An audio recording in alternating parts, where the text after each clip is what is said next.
In case you missed it, here's the lymphatic system.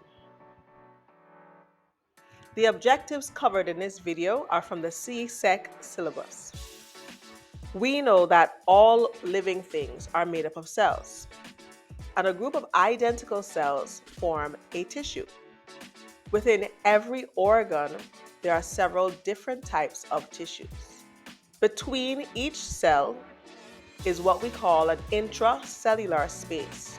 As capillaries transport blood containing oxygen, glucose, amino acids, hormones, and several other dissolved substances, these nutrients are able to diffuse across the thin capillary wall into our tissues. Blood is traveling through these capillaries at low pressure.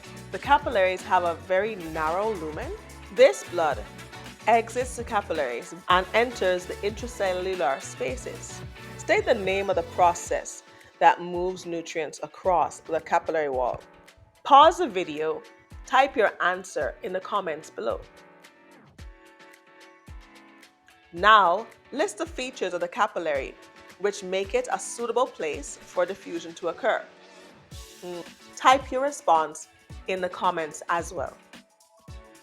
Plasma and white blood cells are able to exit the capillary and enter the intracellular spaces. These white blood cells are called phagocytes. They are responsible for engulfing and destroying pathogens. It is important to note that our tissues can become infected. The plasma that left our blood and has entered our tissues is now called intracellular fluid or tissue fluid.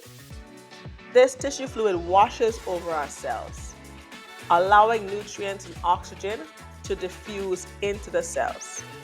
Carbon dioxide and other wastes exit the cells and diffuse into the tissue fluid. Apart from carbon dioxide, which other waste may leave the cells? Type your response in the comments. Lymph vessels are also present in our tissues, and they receive the tissue fluid and transport it away from the cells. The fluid that has now entered our lymph vessels is no longer called tissue fluid. It's now called lymph. This lymph contains the waste that diffused out of the cells. Lymph is carried to lymph nodes, where white blood cells destroy any pathogens that are present in the lymph. The lymph is filtered in the lymph nodes to remove any dead pathogens. These lymph nodes may be found at your armpits, in your groin, and also just below your jaw at the top of your neck. When this is done, the filtered lymph is emptied back into your bloodstream through the vein that is located in your neck. This fluid would have been cleaned and is now ready to re-enter the circulatory system. Once this lymph has entered the circulatory system, it is no longer referred to as lymph. We now refer to it as plasma. The lymphatic system spreads throughout the human body. It is comprised of lymph nodes and lymph vessels. The lymphatic system allows the fluid lost from the blood to be returned to the circulatory system. The fluid that returns to the circulatory system has a high concentration of carbon dioxide and other waste.